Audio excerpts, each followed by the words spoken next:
Assalamualaikum warahmatullahi wabarakatuh.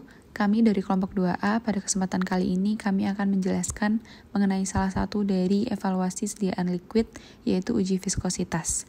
Kelompok kami beranggotakan Arya Anggoro dengan NIM 02, Hana Norbaraja dengan NIM 20, Nashwana Tania dengan NIM 30, dan Zahro Isna dengan NIM 52. Uji viskositas bertujuan untuk menentukan viskositas cairan Newton dan non-Newton. Prinsip dari uji viskositas ini adalah dengan mengukur waktu yang dibutuhkan suatu cairan untuk melewati dua titik yang telah ditentukan pada tabung. Pada komendia, untuk pengujian viskositas dibagi menjadi Newton dan non-Newton. Untuk tipe cairan Newton dapat menggunakan capillary viscometer dan rolling bar viscometer. Sedangkan untuk tipe cairan Newton dan non-Newton dapat menggunakan viskometer rotasi dan pressure driven viscometer. Selanjutnya adalah prosedur dari uji viskositas menggunakan rotational method.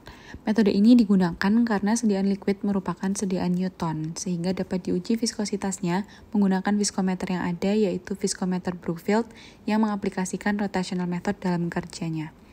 Prinsip dari metode ini sendiri adalah pengukuran gaya atau torsi yang bekerja pada rotor ketika berputar dengan kecepatan sudut konstan atau kecepatan rotasi dalam cairan sehingga didapatkan hasil viskositas dari sediaan. Uji ini diawali dengan menyiapkan sediaan dalam wadah sebanyak 300-500 ml atau sampai spindle terendam seluruhnya di dalam cairan. Spindle dipasang pada viskometer lalu dipilih kecepatan RPM tergantung pada skala instrumennya. Jadi beda instrumen, beda skala yang bisa kita gunakan untuk RPM-nya. Ukuran spindle pun juga berbeda-beda tergantung pada jenis sediaannya. Jadi bisa kita coba dari ukuran spindle, karena ini merupakan sediaan cair, jadi kita gunakan ukuran spindle yang kecil dulu. Lalu viskometer dinyalakan, lalu diamati sampai muncul angka konstan yang merupakan hasil. Jika belum muncul hasil dan kecepatan masih di bawah 10 RPM, dapat diatasi dengan menambah RPM sampai muncul angka konstan. Tapi kalau sudah lebih dari 100 RPM dan belum ada angka konstan, dapat dilakukan penggantian spindle dengan angka yang di atasnya atau di bawahnya tergantung pada kekentalannya. Lalu jika sudah didapatkan angka konstan, angka tersebut merupakan hasil viskositas sediaan yang kita uji. Pada komendia, beda jenis sediaan dan beda bahan aktif yang kita gunakan akan menghasilkan ketentuan viskositas yang berbeda. Jadi, tidak ada patokan khusus terkait nilai viskositas sediaan. Semuanya tergantung dari jenis sediaan dan jenis bahan aktif yang kita gunakan. Dari penjelasan tadi, kami mengambil contoh dari kompendia, yaitu sediaan suspensi ferromoksil oral. Sediaan ini merupakan sediaan larutan yang pembawanya adalah air, sehingga dalam spesifikasinya perlu dilakukan uji viskositas. Uji tersebut disesuaikan dengan aturan kompendia mengenai metode uji viskositas. Yang selanjutnya masuk ke simulation. Di simulation ini seorang junior farmasi pada suatu industri farmasi membuat suatu suspensi oral ferromoksil dan menguji viskositasnya dengan menggunakan viskometer Brookfield. Nah, hasilnya ini diperoleh nilai konstan 9 centipoise. Pertanyaannya dari kasus tersebut, apakah nilai 9 centipoise ini lolos untuk uji viskositas? Jika tidak lolos, mengapa? Alasannya dan bagaimana untuk menindaklanjuti dari kasus ini.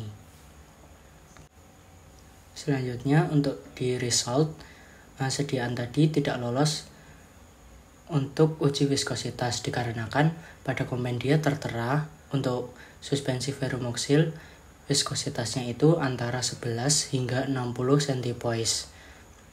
Nah, maka dari itu sediaan yang diuji pada junior di industri farmasi itu tidak lolos.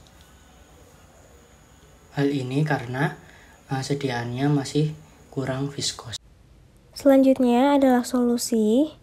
Dari kasus tersebut dapat dilakukan tindak lanjut dengan memodifikasi formula sehingga didapatkan viskositas suspensi yang sesuai.